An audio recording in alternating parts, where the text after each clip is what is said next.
என்னோட பேசுங்கன்னு சொல்லிட்டு வந்துட்டாரு. கை கிடப்பணும், பரவாயில்ல, கர்த்தர் அப்படிதான் கேட்கணும். அதுதான் ஆரம்பத்துல நம்ம ஆண்டவர்ல அவரோட நம்ம ஐக்கியப்படுற ஒரு தான்.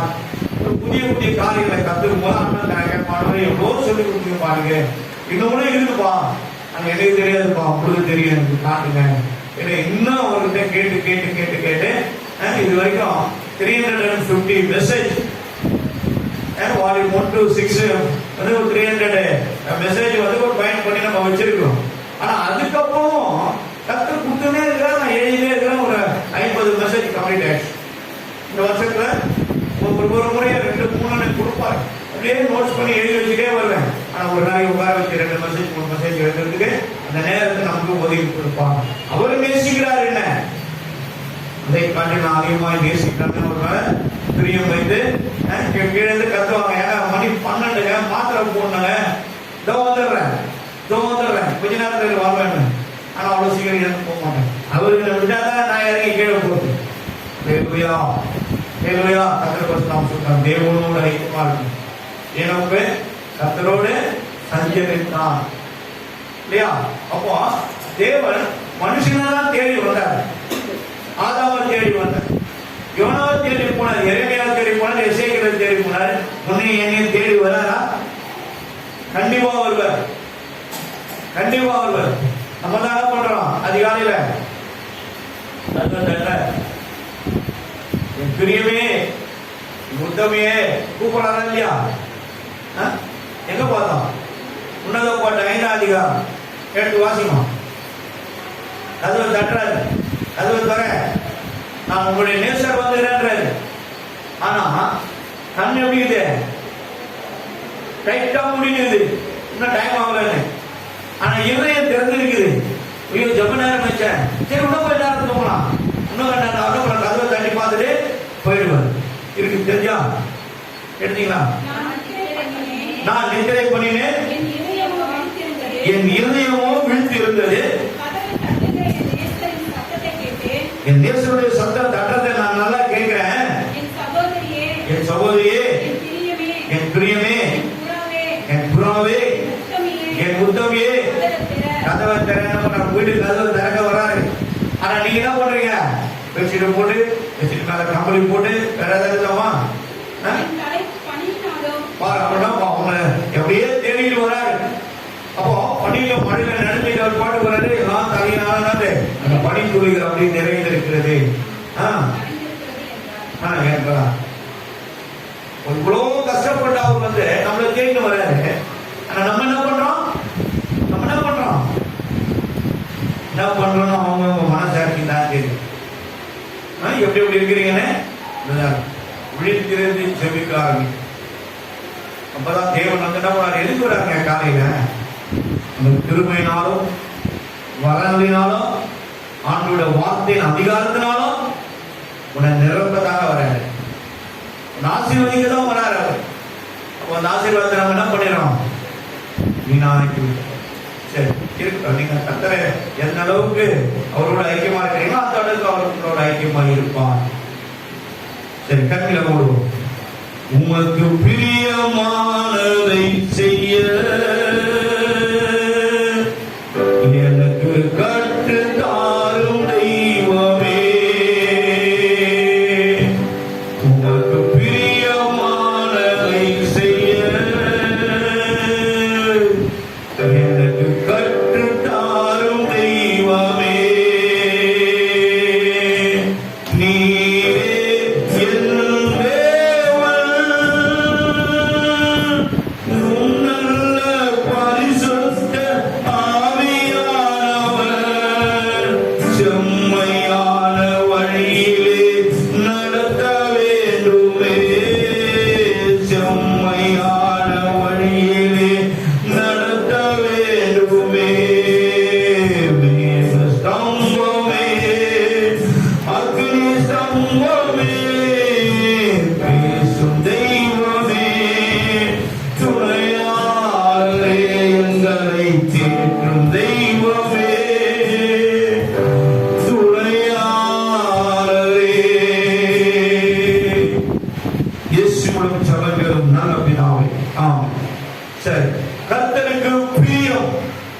அவருக்கு நாம் பிரியமாய் நடக்க வேண்டும் என்று அவர் விரும்புகிறார். அவருக்கு பிரியமானதை நாம் பேச வேண்டும், அவருக்கு பிரியமானதை நாம் யோசிக்க வேண்டும், அவருக்கு பிரியமானதை நாம் செய்ய வேண்டும், அவருக்கு பிரியமானதை செய்ய நாம் நடக்க வேண்டும், நம்மை நாம் பழகிக் கொள்ள வேண்டும். இது ஒரு ஆவிக்குரிய தன்மையான காரியங்கள், ரகசியங்கள். அப்போ அவருக்கு பிரியமானதை செய்யறது மிகவும் கடினம். ஆனா நமக்குள்ள உள்ளான ஒரு மனுஷன் இருக்கான், வெளியான ஒரு தேவ ஆவியானவர் இருக்கிறாரு. ரெண்டு பேரும் போராடுறாங்க. இவருக்கு ஏற்ற மாதிரி தன் சுயத்தின் இச்சையினால செய்கிற பிரியங்கள் வேறு, தேவ ஆவியினாலே நிரப்பப்பட்டு பரிசுத்த ஆவி நம்மோடு கூட இருந்து பிதா குமாரன் பரிசுத்த ஆவியினாலே இணைந்து செயல்படுகிற பிரியங்கள் வேறு. இவைகள் தேவ ராஜ்யத்துக்கு உண்டானவைகள், இவைகள் பூமிக்கு உரியவைகள். ரெண்டு விதமான பிரியங்கள். அல்லேலூயா. கர்த்தர் பரிசுத்த நாமத்திற்கு மகிமை உண்டாகட்டும். பூமிக்குரிய பிரியங்கள் இங்கே நின்றுடும். ஆனால் பரலோகத்தில் தேவனுடைய ராஜ்யத்துக்கு உண்டான அவருக்கு நினைக்கிற அந்த நிறைவில் பிரியங்களை நாம் செய்யும் போது அவைகள் பரலோக ராஜ்யத்தில் சாட்சி ஆய் போய் நிற்கும். என்ன செய்தாலும் இங்க நீ என்ன செய்தாலும் விதவையா இருந்த அந்த விதவை தனக்கு உண்டான எல்லாவற்றையும் எடுத்து அந்த ரெண்டு காசுக்கு போட்டாங்க. அதை குறித்துதான் அந்த வேலை நமக்கு சொல்லி காட்டுறதை தவிர, ஆனா ஐஸ்வர்யா இருந்த அநேக மக்கள் தனக்கு உண்டானதில் இருந்து எல்லாவற்றையும் போட்டா கூட அவர்கள் தனக்கு இன்னும் அதிகமா இருக்கிறது, ஆனால் அதுல இருந்தா கொஞ்சம் போட்டாங்க. ஆனா இவங்க கிட்ட ஒண்ணுமே இல்லை. இருந்ததுல அந்த ரெண்டு காசு உண்டான பணத்தை அந்த பிள்ளை போட்டாங்கன்னு சொல்லி தேவன் அதைத்தான் என்ன பண்றாரு, சாட்சியா எழுதி வைத்திருக்கிறார். சாட்சியா எழுதி வைத்திருக்கிறார். கர்த்தர் பரிசுத்த நாமத்திற்கு மகிமை உண்டாகட்டும். சரி, இப்போ சில காரியங்களை பார்க்கலாம். கர்த்தர் எப்படி நம்மளை நடத்துறாரோ அதன் பிரகாரம் நாம் மூடி பார்ப்போம். என்னாகம புத்தகம் 24வது அதிகாரம் 1வது வசனத்துல ஐயா சொன்னது போல இஸ்ரவேலரை ஆசீர்வதிப்பதே கேளுங்க. 24:1 புக் ஆஃப் நம்பர்ஸ். இஸ்ரவேலை மைக் எடுத்துமா, யாராவது எடுத்து மைக்ல வாசிக்குமா? இஸ்ரவேலை ஆசீர்வதிப்பதே கர்த்தருக்கு பிரியம் என்று யார் சொல்றது? பிலேயாம் தீர்க்கதரிசி. அப்போ ஒரு தீர்க்கதரிசி அதை சொல்றாரு. ஆனா இன்னைக்கு மனிதனா இருக்கிறான்னா அதைத்தான் சொல்லணும். அன்னைக்கு சொன்னது இன்றைக்கு அது உண்மையாய் காணப்படுது. காரணம் ஏன்னா இது தேவனுக்கு உண்டான வார்த்தை, அவரை திருப்திப்படுத்துற ஒரு வார்த்தை. ஒரு ஜெபம் அவரை திருப்திப்படுத்துகிறதா? நீ கேட்கிற ஒவ்வொரு வார்த்தைகளும் ஒவ்வொரு விதமான எதிர்பார்ப்பு காரியங்களும் அவரை திருப்திப்படுத்திதான் உடனடியாக உங்களுக்கு கிடைச்சிடும். ஆனா 24:1 என்னாகம புத்தகம் 24ஆம் அதிகாரம் 1வது வசனம். அப்போ தேவன் நம்ம மீது எவ்வளவு ஒரு பக்தி வைராக்கியத்தையும் ஒரு அன்பை வைத்திருந்தார்னா, இஸ்ரவேலை யாருங்க? யாருங்க? நமக்கு முன்னாடி ஒருத்தர் ஆண்டவர் கொடுத்திருக்காரு. அவர் யாருங்க? யாரு? யாக்கோபு. இனி உன் பேர் யாக்கோபு அல்ல. என்னது? நான் ஒரு பேர் போடுறேன் உனக்கு. உன் பேர் ஆபிரகாம். ஆபிரகாம் இல்ல. அந்த காவல் வந்த பிறகு அவர் ஆசீர்வதிக்கப்பட்டார். சாரா இல்ல வந்த பிறகு அந்த கர்ப்பவதி ஆனாங்க. அப்போ வேதத்தில் இருக்கிற பிள்ளைகளுக்கு பேரை ஏன் வைக்க சொல்றானா, அவர்களுடைய ஆசீர்வாதம் நம்ம பிள்ளைகளுக்கு கிடைக்கணும்ன்றதுக்காக தான். அதுதான் விரும்புறாங்க. அவங்களுக்குள்ள இதெல்லாம் சேர்த்து அவங்க அப்பாவை சேர்த்து அவங்க பாட்டனாரை சேர்த்து என்ன பண்ணுவாங்க, பேர் வைப்பாங்க. அவங்க பாட்டனார் கிராமத்தில் எப்படி இருப்பாரு? உள்ள இருப்பாரு. அப்ப அந்த சுடுதான பின்னாடி பிள்ளைய அட்டாக் பண்ணா தகப்பனார் வேற விதமா இருப்பாரு, உள்ள வீட்டுல நல்லா இருப்பாரு. அதனுடைய காரியங்கள் அந்த பிள்ளை கூட போய் புகுத்தி அது எப்படியாவது ஒரு விதத்துல திசை மாறி ஓடிவிடும். வேதத்தை பாருங்க, வேதத்தை பாருங்க.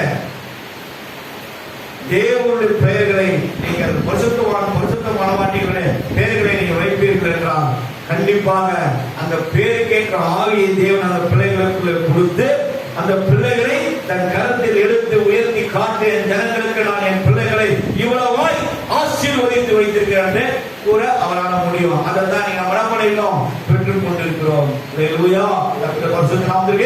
மகிமை உண்டாகட்டும். அதனால தேவ வார்த்தை சொல்ற பிள்ளைகளை தேவ அருமையான பிள்ளைகள வார்த்தைகளை கொடுத்திருக்கிறார். சரி, ஆசனாத் என்ற ஒரு பேர் உள்ள இருக்குது ஆதியாகம புத்தகத்துல. ஆசனாத் யாருங்க? வேதத்தை படிக்கிறோம். யாருங்க ஆசனாத்? வேத பண்டிதங்களா மேல ஓட்டாங்க. சரி, நானே சொல்றேன். ஆசனாத் வந்து யோசேப்பினுடைய மனைவி. யோசேப்போடு தேவன் இருந்தார் என்ன சொல்லி யாக்கோபுடைய சன்னதியில் வந்த யோசேப்புக்கு காலத்தில் நீங்க பார்த்தீங்கன்னா குழந்தையில இருந்து கடைசி வரைக்கும் சிறைச்சாலை போல இருக்கிற வரைக்கும் ராஜாவோட அரண்மனை போய் சேர்ற வரைக்கும் கர்த்தர் அவனோடு இருந்தான்னு இருக்கு. கரெக்டா நல்லா கவனிங்க. ஆனா இது ஒரு டாபிக், ஒரு கர்த்தர் சித்தமான சொல்றேன். ஒரு சின்ன இன்ட்ரோடக்ஷன் கொடுக்குறேன். அந்த தேசத்துல இருக்கிற ஆசாரியன், சபைகளை நடத்துற ஆசாரியர்கள் வேறு. இவங்க எப்ப வராங்க? எப்பங்க வராங்க? மோசேயும் ஆரோனும் இணைந்து தேவன் சொல்ற வேலைக்கு போகும்போது தான் அங்கிருந்து வெளியே எடுத்துட்டு வந்த பேரு தேவன் மோசேயோடு பேசி உன் சகோதரனாகிய ஆரோனையும் சகோதரர் அவர்கள் பிள்ளைகளாகிய 2 சகோதரன் அழைத்து கொண்டு வந்து இந்த ஆசரிப்பு கூடாரத்தில் உன் கைகளை அவர்கள் மேல் வைத்து அவர்களை பிரதிஷ்டை செய்து அவர்களை நீ ஆசாரியர்களாக நியமனம் செய்வாயாக என்று தேவன் சொல்லுகிறார் யாத்ரா புத்தகத்தை. அப்போதான் அந்த முதல் வார்த்தை வருகிறது, ஆசாரியர்கள். சரி, இது இப்படி. ஆனா ஆதியாகம புத்தகத்துல எப்படி ஆசாரியர்கள் வந்தாங்க? அவங்க என்ன ஆசாரியர்களா இருந்தாங்க? அங்க எங்க எகிப்துல கோயில்கள் தேவன ஆலயங்கள் இருந்தது. ஐயா கரெக்டா? எங்க இருந்தது? தேவனுடைய கோயில் எங்குமே கிடையாது. என்னைக்கும் நம்ம திருநெல்வேலி மாவட்டத்தில் போனீங்கன்னா காலையில கோயிலுக்கு போனீங்கன்னா கேட்பாங்க, எந்த கோயிலுன்னு கேட்க மாட்டாங்க.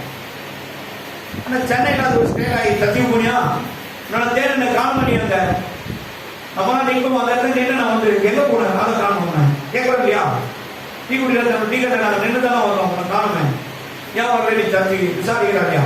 சர்ச்சைக்கு போனதான் கட்டுன்னு சொல்றோம்.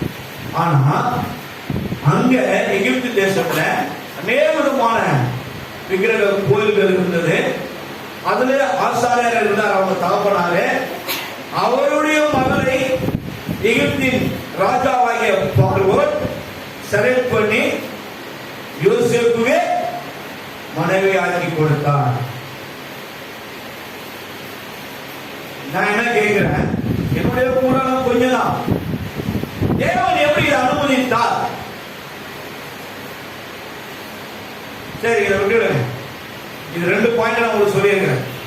ஆதியாகமம் சொல்லியிருக்கிறேன், யாத்ராகமம் சொல்லியிருக்கிறேன். இது யோசேப்பு பத்தி ஆதியாகமத்துல இருக்குது, 49 அதிகாரம் நினைக்கிறேன். சரி, இப்போ நம்ம என்ன பண்றோம்?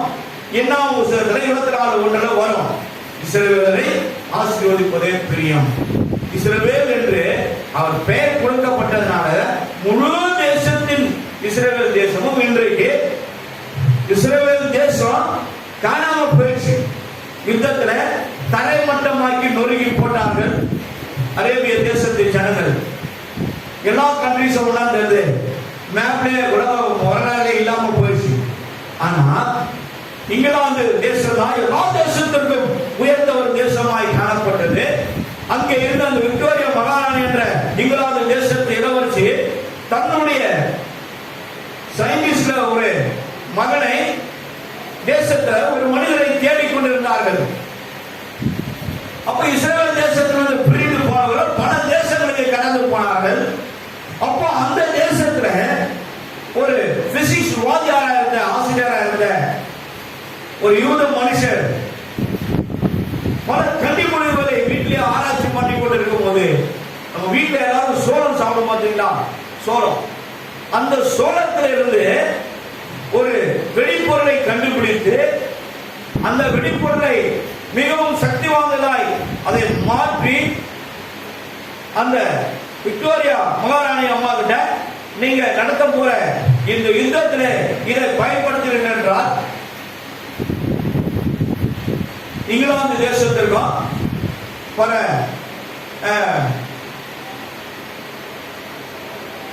கண்ட்ரிஸ் ஒன்னா சேர்ந்து ஒரு முதல் உலக போர்ல எல்லா தேசமும் ஒன்றா சேர்ந்து இணைக்கின்ற நேரத்தில் இங்கிலாந்து தேசமும்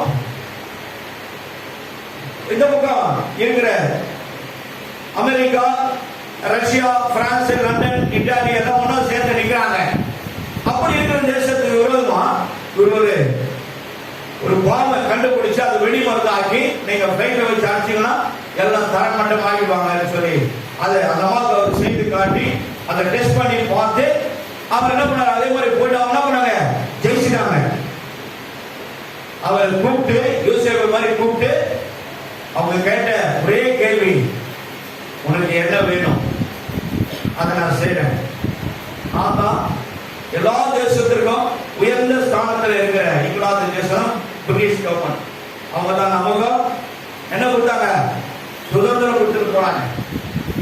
அவங்க கிட்ட கேட்கிறவங்களுக்கு அவர் சொன்ன ஒரே வார்த்தை, நாங்கள் பிறந்து வாழ்ந்த எங்க மண்ணு எல்லாம் அழிந்து போய்விட்டது, புதுசா நீங்க எங்க தேசத்தை எங்களை உருவாக்கி எங்க தேசத்தை எங்க கையில கொடுத்துருங்க.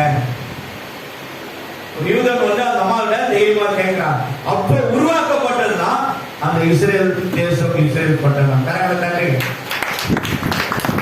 உலகத்தில் இருக்கிற எல்லா சயின்டிஸ்டும் எங்களுக்கு புறப்பட்டு போனவதான் அங்க தனித்தனியா உதவி இருக்கிறாங்க.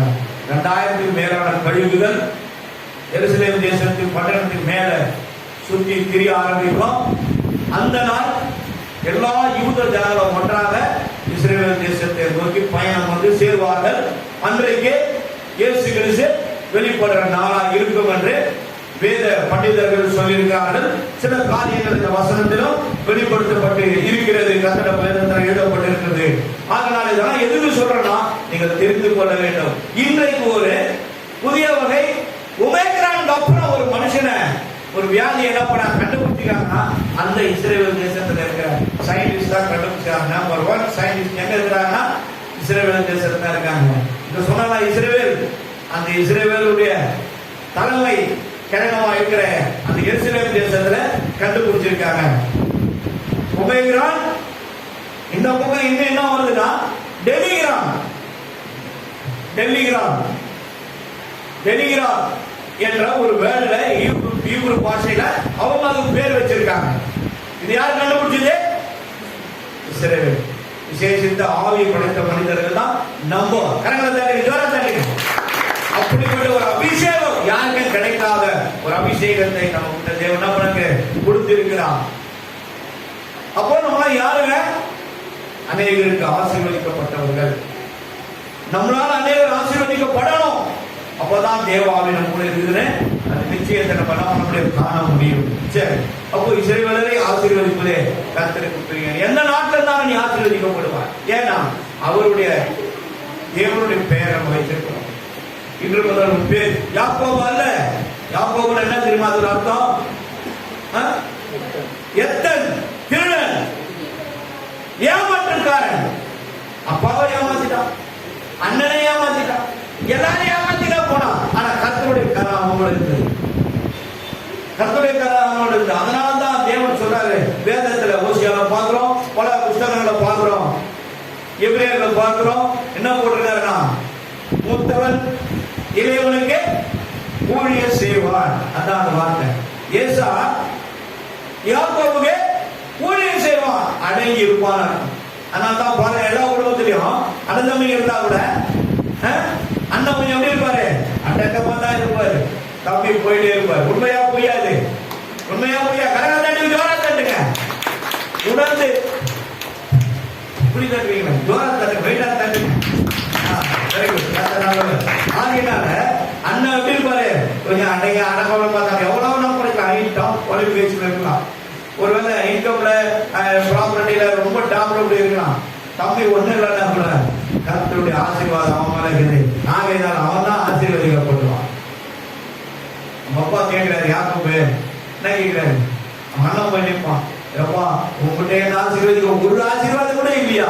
எல்லாத்தையும் அவங்களே கொடுத்து இல்லையா? மாறு அடிக்கிற மாதிரி ஆக்ஷன் அழுகலாம். எப்படி இருக்கும்? வரட்டாம வரட்டம் போட்டது சொன்னா கூட 400 பேரோட கெட்ட போறீங்க அணியை கட்டைகளை வச்சுக்கணுமா? யார ஒரு ஆள் அடி முடிஞ்சுதா? முடிஞ்சுதா? என்னை ஆசீர்வதித்தாதபடி நான் விட மாட்டேன் என்று போராடா. எங்க ஆற்றங்கரையிலே தேவனோட முகமுகமாய் போராடி ஜெயித்தாங்க. இன்னும் பேருக்கு எல்லாத்தையும் நான் கதை சொல்லிடுவேன். பெரியர் பெரியர் அதான் என்னோட வீட்டுக்கு பேர். கரெக்டா பாருங்க சத்து. அந்த பெரியர் என்ற ஒரு லாரிக்காரன் வந்து அப்படியே சீக்கிட்டு போயிட்டா. அந்த மேல அந்த போடு கீழே போச்சு. கீழே வந்து எவ்வளவு வெறிப்பாரு, எவ்வளவு வெறிப்பாரு. குடுருவனா தானே? குடுருவனா விட மாட்டேன். மறுபடியும் எடுத்து கொண்டு வைப்பேன். எல்லாம் மாற்ற போது வைப்பேன். கத்திர சொந்தமாவதுக்கு மகிமை உண்டாகட்டும். சிறைவதை ஆசீர்வதிப்பதே அவருக்கு பிரியம். நோக்கத்தை வந்து நான் எல்லாத்தையும் சொல்லிட்டேன். சரி, நீதிமொழிகள் புஸ்தகம் 2ஆம் அதிகாரம் 21:3 21 எடுத்து வாசிக்க கூட போகலாம்.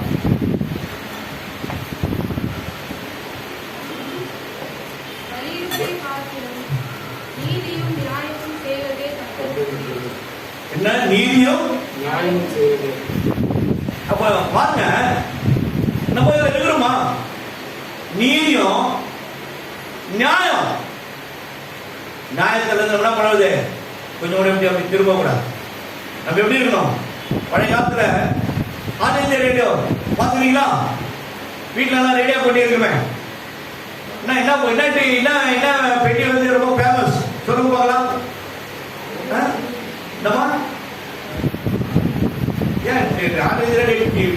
ரேடியோவே பார்த்தது இல்லையா? பார்த்துக்கிறோம். பேரு தான் மர்பி ரேடியோ. கரெக்டா? மர்பி யாருக்கு தெரியாது? பிஜேபி சந்தோஷ் இருக்கார்ல, பிஜேபி சந்தோஷ். அவங்க அதை கூடைகளை வச்சு விரிவிடா திரும்ப 10 ரூபா 5 ரூபா சந்தோஷம். அந்த ஐயா வீடு திரும்ப வந்துருக்கு. அவ்வளவு பெரிய கோடி சொன்ன எங்க இருக்காருங்க? எங்க இருந்து வந்தாரு? எங்க இருந்து தெருவா சுத்தினாரு? சைதாப்பட்டி ஏரியாங்க. கரெக்டா தாண்டி தூரம் தாண்டுங்க. என்ன பார்த்து விட்டு அடிக்கிறாருன்றீங்களா? தெரிஞ்சு வைக்கணுங்க. அதுக்கு தான் தேவன் எக்ஸ்ட்ரா பவர் எக்ஸ்ட்ரா ஸ்டேஷன் பக்கம் தான் வீடு. கத்திர சுத்தினாமதுக்கு மகிமை உண்டாகட்டும். அந்த ரேடியோ அந்த முள்ளு வந்து சரியா நிக்கலன்னு வச்சுக்கிறேன். இப்படி அப்படி இருந்ததுன்னா கரெக்டா உடனே என்ன பண்ணுவோம்? போய் பார்ப்போம். நம்ம சத்யவாசி அம்மா மட்டும் தான் ரேடியோவே பார்த்த மாதிரி தலையாடிக்கிறாங்க. எல்லாம் ரேடியோவே நீங்களாம் பார்த்ததே இல்லாத மாதிரி தெரியாம எதையும் பார்த்துக்கிற மாதிரி ஆணும் பார்த்துட்டு இருக்காரு. ஒருத்தர் யோசிக்கிறாங்க. எல்லாரும் பார்த்துருக்குறோம் ரேடியோ. ரேடியோ இல்லாத டிவி வந்துருக்காதுங்க கண்டிப்பா இல்லையா? ரேடியோக்கு அப்புறம் தானே டிவி. எல்லாரும் பார்த்துருப்போம் இல்லையா? அப்போ அது கரெக்டான அந்த முள்ளு இருந்தால் தான் ட்ரெயின் கரெக்டான தரம் வந்த அப்புறம் தான் போய் சேரும். அப்படிதான் உண்மையோ படிங்க. உண்மையோ படிச்சு 21 படிமா. நீதியும் நீதினா நீதி தவறாமல் இருக்கக்கூடாது. சாலமோன் ராஜா ஒரு நீதியை செய்தார். 2 விதவைகளுக்கு பிறந்த குழந்தைங்க ஒன்று செத்துறோம் போன இது கூட நான் சொன்னார். பொய் சொல்லி எடுத்து இது பண்ணுவாங்க, கத்தி எடுத்து வெட்டுறாங்க. அப்போ வேணாம் என் குழந்தை அவரே எடுத்துக்கணும். அப்போ என்ன பண்ணாரு? உண்டுதான் அந்த குழந்தைங்க எடுத்து போமான்னு. அப்போ அந்த நீதி எப்படின்னா மாற்றி கொடுத்துட்டாருன்னு வச்சுக்க, ராஜாவே ஒன்று தரலான்னு போயிடுவாங்க. ஆனால் நீதி செய்யணும். நீதியின் மேல பாக்கியவான இருக்கணும். அப்போ நம்ம கரெக்டா தான் இருக்கணும். சரியா இருக்கணுமா? ஒரு நாள் கூட தேவன் நம்ம என்ன பண்ண மாட்டாரு? கீழே விழவே மாட்டாரு. நியாயம் எல்லாத்துக்கும் எது நியாயமானதோ அதை மட்டும் தான் செய்யணும். இல்லைன்னா என்ன பண்ணக்கூடாது? அதுக்குள்ள போகக்கூடாது. நீதியும் நியாயமும் நம்ம நின்னுமா தேவன் எப்படி இருப்பார்? நம்ம மேல பிரியமாய் இருப்பான். இன்னொரு வருஷத்தை வாசிப்போம். நீதிமொழிகள் 12:22 பின் பகுதி எடுத்து வாசிப்போம்.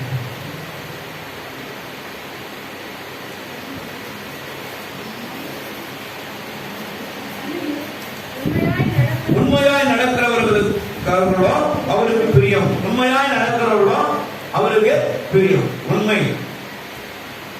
உண்மை உள்ளவன் என்று கருதி ஊழியம் தந்தீரையா.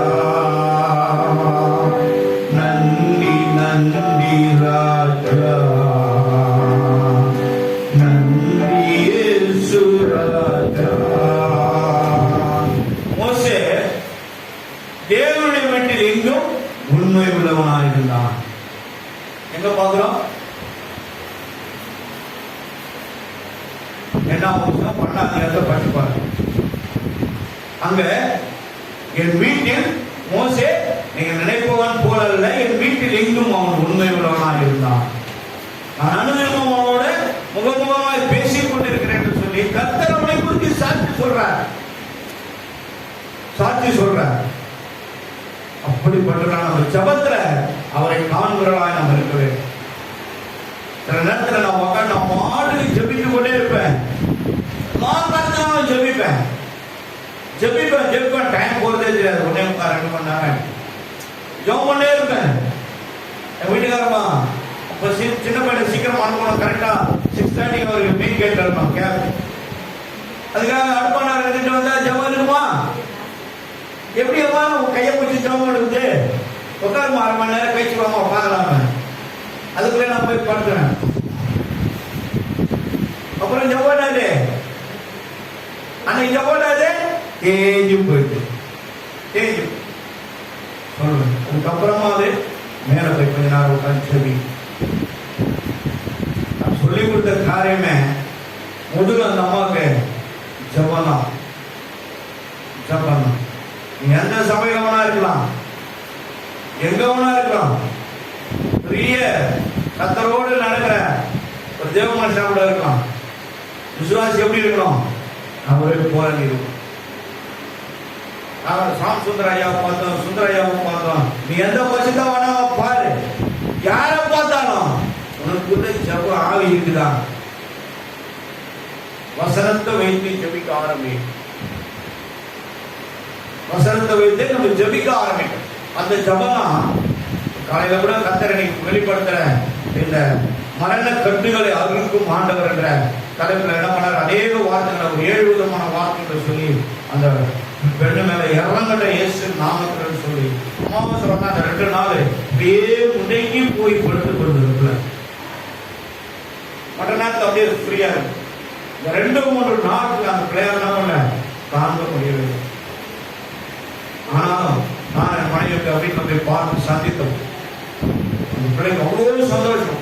யாராவது ஒரு ஊழியக்காரர் எனக்காக வந்து ஜெபம் பண்ண மாட்டாரான்னு எதிர்பார்க்கணும். அந்த மாதிரி சூழ்நிலை போகும்போது எப்படி இருக்கும் யோசித்து பாருங்க. 5 ஆண்டுகளாக ஆலயத்துக்கே போகிறேன். காரணம் இந்த பிரச்சனை. அவங்க போய் ஏதாவது ஆயிரம் நான் கீழே விழுந்துட்டுனா எல்லாரும் என்னை பார்த்து அசிங்கமா யோசிப்பாங்க, பார்ப்பாங்க. நான் சொன்னேன், நீ எப்படி விழுந்தாலும் பரவாயில்லமா இங்க வாங்க சொல்லி அந்த பிள்ளைக்கு கட்டு உடைந்தது. அந்த ஸ்பிரிட்டு எவன் அனுப்பினான் அந்த மதுரை கட்டாக போயிடுச்சு. மறுபடியும் அவன் வேற ஒரு குடும்பத்துல பிள்ளைக்குள்ள கர்த்தர் பரிசுத்த நாமத்துக்கு மகிமை உண்டாகட்டும். ஆனாலும் கர்த்தர் கண்டிப்பாக விடுதலை கொடுப்பார். அதுக்கு தான் என்ன சொன்னோம்? வாயில எப்போதும் துணி இருந்து கொண்டே இருக்கணும். வேத வாசிப்பின் வார்த்தைகள் நமக்குள்ள இருந்து கொண்டே இருக்கணும்.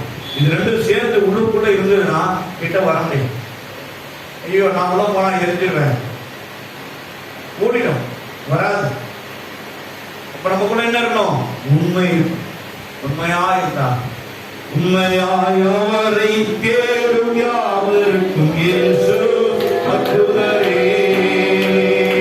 உண்மையாய் அவரை தேடும் யாவருக்கும் இயேசு அற்புதரே. அப்ப அவர் அற்புதர். கண்டிப்பா அவன் விடுதலை கொடுப்பார், ஒரு சமாதானம் கொடுப்பார், உன்னை ஆசீர்வதிப்பார். இன்னொரு வசனம் பார்ப்போம். சங்கீதங்களின் புத்தகம் 18:19.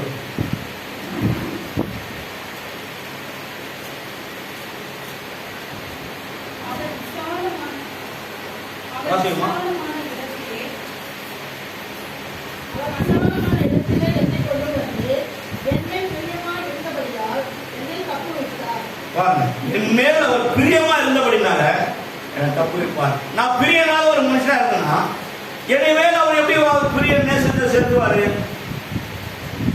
வாழ்ந்த என்ன சிந்த நம்ம ஆத்மா சரீரம்லாம் உலகம் ஃபுல்லா பாயிண்ட் சுத்தி நிறுத்து நான் பிரியமா இருக்கிற மாதிரி அவர்கிட்ட நினைச்சிருந்தேன்னா எப்படியே நம்மளுக்கு தப்பி இருப்பாரு. அதனாலதான் என்ன பண்ணணும்? வருகிற போராட்டத்தில் நம்ம மாட்டிக்கிறோம். விடுதலை ஆகலை. விடுதலை ஆகல நம்ம பண்ற ஜெபம் மேல போக மாட்டேங்குது. எப்படி இருக்கணும்? அப்ப அவருக்கு பிரியமா இருக்கும். கண்டிப்பா நம்மள எப்படிப்பட்ட ஒரு உபத்திரம் வந்தாலும் நம்மள ஒரு விடுவிப்பார். எந்த விதமான சந்தேகமும் இல்லை. நாம் எப்படி இருக்கணும்? அவருக்கு பிரியமாய் இருக்க வேண்டும். கர்த்தருடைய பரிசுத்த நாமத்திற்கு மகிமை உண்டாகட்டும்.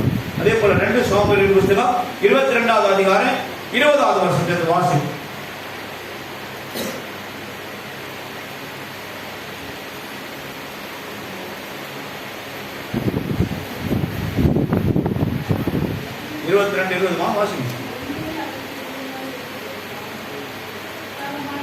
என் மேல் அவர் பிரியமா இருக்கிறபடியால் விசாலமான இடத்திலே என்னை கொண்டு வந்து என்னை தப்புவிப்பார்.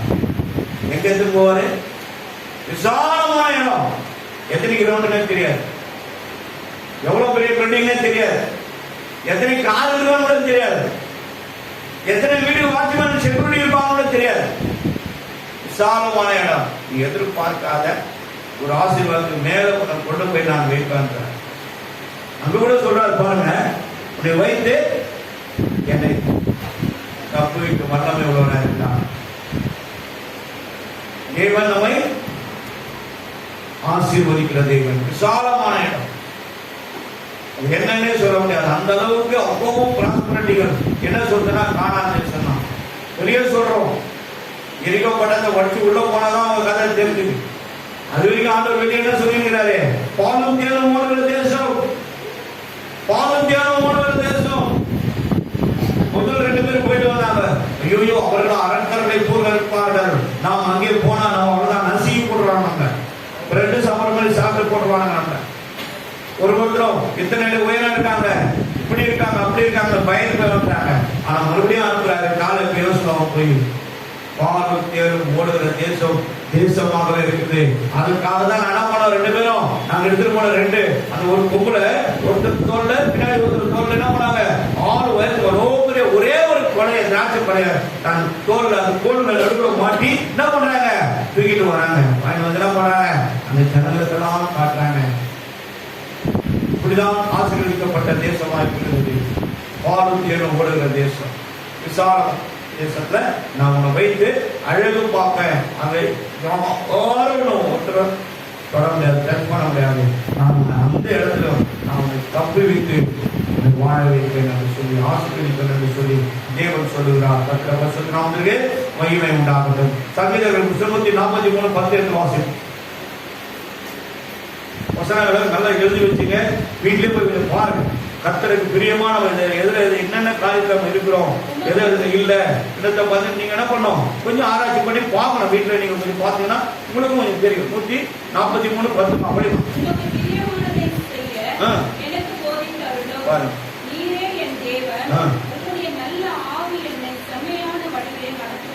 இதுதான் நம்ம பாடணும். என்ன பண்ணணும், 158 பாட்டா, உமக்கு பிரியமானதை செய்ய எனக்கு கற்றுத்தாரும் தெய்வமே. உமக்கு பிரியமானதை செய்ய எனக்கு கற்றுத்தாரும் தெய்வமே.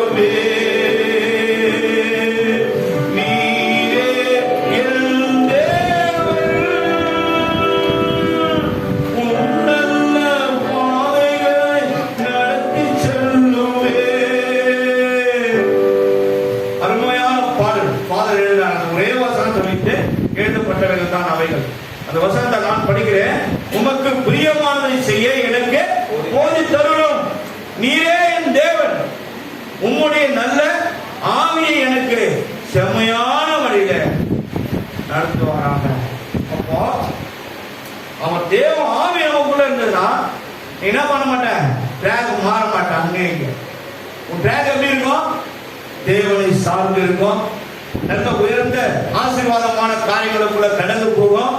உடைய எண்ணங்கள், சிந்தனைகள், பார்வைகள், உடைய இருதயத்தின் நினைவுகள் எல்லாமே வேதத்தையும் அவரையும் சார்ந்து இருக்கும். அப்படி 2 ஒண்ணா இருக்கும்போது கண்டிப்பாக நீ ஆசீர்வதிக்கப்படுவார். ஆசீர்வாதத்தை யாரும் தடுக்க முடியாது. சத்துரு வந்து பார்க்கும், இவர்கள் தேவனால் ஆசீர்வதிக்கப்பட்டவர்கள், அங்கு போனா எனக்கு பிரச்சனை, நான் போக மாட்டேன். கர்த்தர் பரிசுத்த நாமத்திற்கு மகிமை உண்டாகட்டும். சரி, சங்கீதம் 147 11வது வசனம் வாசிக்கும். தமக்கு பயந்து தமது கிருபைக்கு காத்திருக்கிறவர்கள் மேல் கர்த்தர் பிரியமா இருக்கிறார். காத்திருக்கணும், அதுதான் ஜெபம். தேவ சமூகத்துல காத்திருக்கணும். நமக்குன்னு ஒரு நேரம் எடுத்துக்கணும். காலையிலோ மத்தியானமோ சாயந்தரமோ ஏதோ ஒரு நேரம் வச்சிருப்போம், அந்த ஜெப நேரம் இல்லையா? அந்த நேரத்துல அவருக்காக நம்ம என்ன பண்ணணும்? அவர் சமூகத்துல காத்திருக்கணும். காத்திருக்கணும். காத்து நம்ம இருந்தோமா? கர்த்தர் என்ன சொல்றாரு பாருங்க, 147:11 நமக்கு பயந்து தமது கிருபையை காத்திருக்கிறவர்கள் மேல் அவர் பிரியமா இருக்கிறார். எதுக்கு? அவருடைய கிருபை. அதிகாலை கேட்டவர்களுக்கு நம்புவாரு, நன்மையாலும் கிருபையினாலும் அவர்களை முடிசூட்டுகிறார்.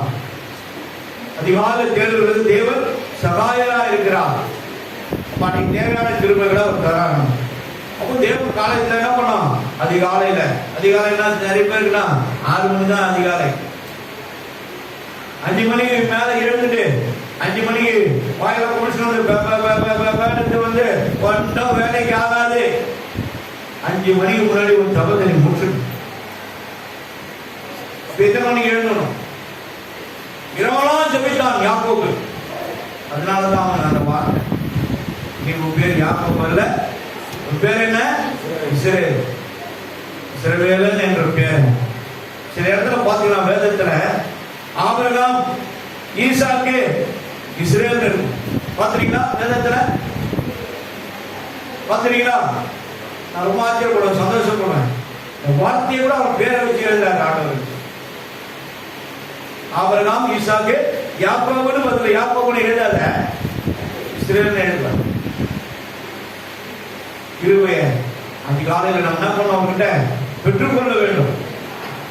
நமக்கு பிரியமானவர்கள் என்ன பண்றாரு? அவரு அளிக்கிறார், கிருபையை அளிக்கிறார். கிருபையை பெற்றுக்கொள்ளும். கிருபையினால் நன்மையினால் நிரப்பவர்தான் நம்முடைய ஆண்டவர். உடைக்கப்பட்ட நேரத்தில் எல்லாம் என்னை உருவாக்கின கிருபை. நம்ம உடைஞ்சு போன நேரத்துல, ஒன்றுமில்லா நேரத்துல, எல்லா நேரத்திலும் கிருபை நான் பிடிச்சிக்குப்பான். ஏன்பா நீ நொந்து போயிருக்கேன், ஏன்பா நீ உடைஞ்சு போயிருக்கேன், ஏன்பா நீ கண்ணீர் இந்த தேவ கிருபை வச்சு பலப்படும் சொல்லி எல்லாத்தையும் நமக்கு என்ன பண்றாரு? இலவசமா கொடுத்தாரு. ஆனா சில இடத்துல போனா இலவசமா கிடைக்குதா?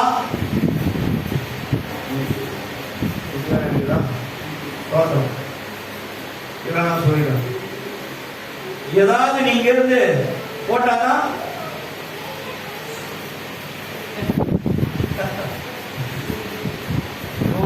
போட்டீங்கன்னா அந்த டபாக்கு நேரத்துக்கு போட்டு அங்கிருந்தோம் சுத்தியா சொன்ன கையில் இருக்கும். ஆனா இங்க அப்படி கிடையாதுங்க. எல்லாமே அவர்கிட்ட இலவசம் தான். இலவசம் தான். நம்ம ரட்சிப்பு இலவசமா கொடுத்தாரு, கிருபை இலவசமா கொடுத்திருக்கிறாரு, வேதம் வார்த்தைகள் இலவசமா நமக்கு கிடைச்சிருக்கிறது. தேவனோடு நடந்த 12 சீஷர்களிடத்துல வேத புத்தகம் கிடையாது. ஆனா நம்ம கையில இருக்குது. நம்ம தான் யாருங்க? கிருபை பெற்றவர்கள். கிருபை பெற்றவர்கள். நாம் அவருக்கு பிரியமா இருக்கிறதுனால இதை நம்ம கையில கொடுத்திருக்கிறார். அவருடைய பொக்கிஷ வார்த்தைகள். நம்ம எப்படி இருக்கணுமா? அவருக்கு போல நம்ம 149 4வது வார்த்தையை நம்ம பார்க்கணும். கர்த்தர் நம்முடைய ஜனத்தின் மேல் பிரியம் வைத்திருக்கிறார். யாருக்கு நம்ம ஜனம்? அவருடைய ஜனம் யாரு? நம்ம தாங்க. உண்மையில அவ்வளவு ஒரு பிரியம் சென்றார். நிறைய பேர் பின்மாற்றம் அடைந்து வேற வேற ரூட்லாம் போவாங்க. ஆனா பல பேர் வைத்து ஆண்டவர் அவங்களை டச் பண்ணுவார். எப்படியாவது நீ அவருடைய மந்தைக்குள்ள வரணும்னு பாஸ்டர் அனுப்புவாரு, பாஸ்டர் அனுப்புவாரு, பல சகோதரிகள் போவாங்க, சகோதரர்கள் போவாங்க. ஆனா அவருடைய ஃப்ரெண்ட்ஸ் சர்க்கிள் மூலமா கூட கர்த்தர் உனக்கு டச் பண்ணுவாரு. எல்லாத்தையும் வாங்கி இந்த காதல வாங்கி இந்த காதல விட்டுட்டு போயிட்டீங்கன்னா கடைசியில் என்ன பண்ணுவாரு? விட்டுருவார். மேல கிருபை அவர் எடுத்துட்டாருன்னா நிலைமை என்ன ஆகும்? முந்தின நிலைமை. எந்த நேரத்தில் ரட்சிக்கப்பட்டு வந்த உள்ளோம் எப்படி இருந்தப்போ, எப்படி இருந்த போன ஒரு சூழ்நிலை இருந்த, ஐயோ நான் வரணும் செத்து போயிருக்கிறேன்னு சொல்றீங்க சாட்சி. அந்த நிலைமையை காட்டிலும் மோசமான ஒரு கொடூரமான நிலைமைக்கு நீ தள்ளப்படுவான். யாருமே அவனை காப்பாற்ற முடியாது, யாருமே அவனை காப்பாற்ற முடியாது. அதனாலதான் ஆண்டவர் சொல்றாரு சார், நீதிமொழிகள் புத்தகம் 1ஆம் அதிகாரம் 26, 27, 28 வீட்டுல போய் படிச்சு பாருங்க. உரத்த சத்தமா என்ன நோக்கி கூடுவாங்க. வாழ்க்கையில புசல் போல வரும், புயல போல பிரச்சனைங்க வரும், போராட்டம் வரும். அந்த நேரத்தில் என்ன பண்ணுவேன்? ஆகலைய காதல கேட்க மாட்டேன், கழட்டி விட்டு போவேன். ஓ எப்படியா போ, 1000 பல ஆட்களை அனுப்புவார். என்ன பண்ணுவாரு? பல பேர் அனுப்புவார், டச் பண்ணுவார். நான் நாளைக்கு எடுத்துக்கிறேன், நாளைக்கு அப்புறம் எடுத்துக்கிறேன், எப்படி எடுத்துக்கிறேன். இந்த என்ன சொல்றது, மாறி மாறி பேச்சு மாத்தி போட்டு போற முடியாது. நேரமெல்லாம் கடைசியில எங்கேயாவது ஏதாவது ஒரு பிரச்சனை மாட்டிக்கிட்டுன்னு வச்சுங்க, மோட்சமா நரகமா, நரகம் வந்து கூப்பிடுவோம். ஆனா அவங்க போகக்கூடாதான். தேவன் தேவ தூதர்களையும் தேவ மனுஷர்களையும் நோடு போராடல. ஆனா கையை தட்டி விட்டு நீங்க போயிட்டீங்கன்னா உங்களுடைய நிலைமை, உங்களுடைய நிலைமை காட்டிலும் பின்னர் நிலைமை மிகவும் கேடுள்ளதா இருக்கும். நாய் கத்தினத அதே சாப்பிடுற ஒரு சூழ்நிலை தான் அவனுக்கு மாறிவிடும்.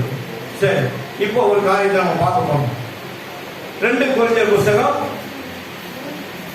இதுவும் அவருக்கு பிரியமா இருக்குது. 9ஆம் அதிகாரம் எல்லாமே எழுது. 2 கொரிந்தியர் புத்தகம் 9ஆம் அதிகாரம் 6வது வசனம் 7வது வசனம் வாசி. பின்பு நான் சொல்லுகிறது என்னவெனில், பின்பு நான் சொல்லுகிறது என்னவெனில், கர்த்தரே சொல்ற வார்த்தை, நான் சொல்லுகிறது என்னவெனில், சிறுக விதைக்கிறவன் சிறுக விதைக்கிறவன் சிறுக அறுப்பான். ஒரு ஏக்கர் நிலத்துல ஒரே ஒரு கூடையில எடுத்துட்டு போய் சும்மா தூக்கிட்டு போயிட்டா நல்லா அறுக்க முடியுமா? முடியாது. அப்போ அந்த நிலத்துல பெருக விதைக்கணும்ன்றாங்க. ஏன்னா 18 மூட்டையை அறுத்தா, இது விதைத்தா, அந்த ஒரு ஏக்கர் நிலத்துல, ஒரு ஏக்கர்னா எத்தனைங்க? 18 கிராம். அந்த 18 கிராம்ல குறைந்தது 10-18 மூட்டைகளை ஏற்ற மாதிரி நம்ம விதைச்சோமா நல்ல செழுமையா வளரும். தண்ணீர் பாய்ச்சி எருக்குல போட்டா. ஆனா அங்க போயிட்டு ஒரே ஒரு மூட்டையில அப்படி தூவி விட்டு போயிட்டோமா, ஒரு 40 மூட்டை விளைந்து அறுக்க வேண்டியதை அறுக்க முடியுமா? முடியாது. ஏன்னா நீ என்ன விதைச்சாலும் நீ அறுப்ப, என்ன விதைக்கிறியோ அதை தான் நீ அறுக்க போற. அப்புறம் அடுத்த வருஷம் பாருங்க, அதிகமான அது போதுமான அளவுக்கு அந்த நிலத்திற்கு போஷாக்கு கொடுத்து எரு போட்டு அதை பக்குவப்படுத்தி மருந்து அடிச்சு களை எடுத்து நாட்டு நட்டு பிடிங்க எல்லாம் விதத்தில் எப்படி எப்படி செய்யணுமோ அதெல்லாம் செய்து சரியான சூழ்நிலை பாதுகாத்து வறுமையா வந்துனா, அப்போ பெருக விதைக்கிறவன் பெருக இருக்கிறான். பெருக தூக்க முடியாத, சுமக்க முடியாத அளவுக்கு 50 பேர் தூக்கிட்டு போற அளவுக்கு ஓடுவாங்க.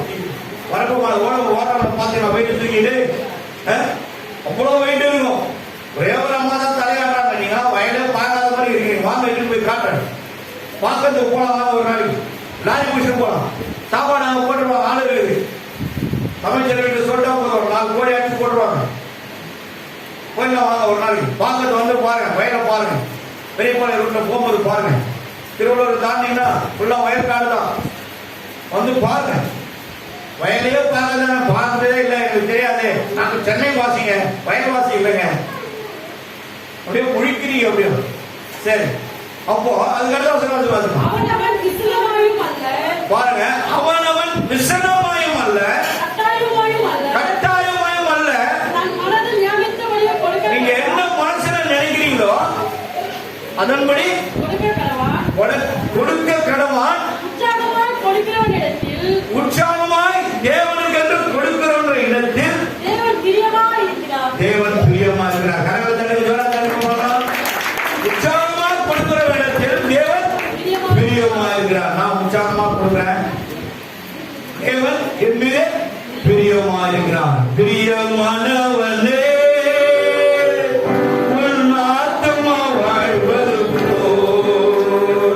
எல்லாவற்றிலும் வாழ்ந்து சுகமாயிரும் மகனே.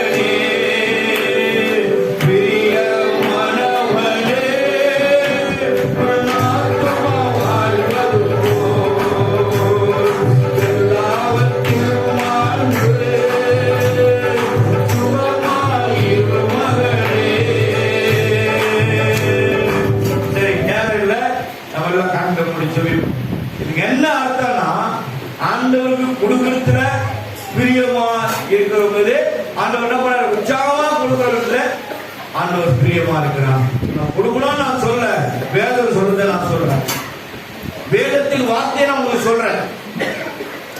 காரணம், தேவன் சொன்னா சொன்னதுதான். என்னால முடிந்த அளவுக்கு தேவன் நான் கொடுக்க எப்பவும் பிரியப்படுவேன். எது அதிகமா இருந்தா அதை கொடுப்பேன், எது பெருசா இருந்தா அதை அவருக்கு கொடுத்துருவேன். கர்த்தர் பரிசுத்த நாமத்திற்கு மகிமை உண்டாகட்டும். நான் பாஸ்டர்ஸ் ஃபெலோஷிப் போடுறோம்.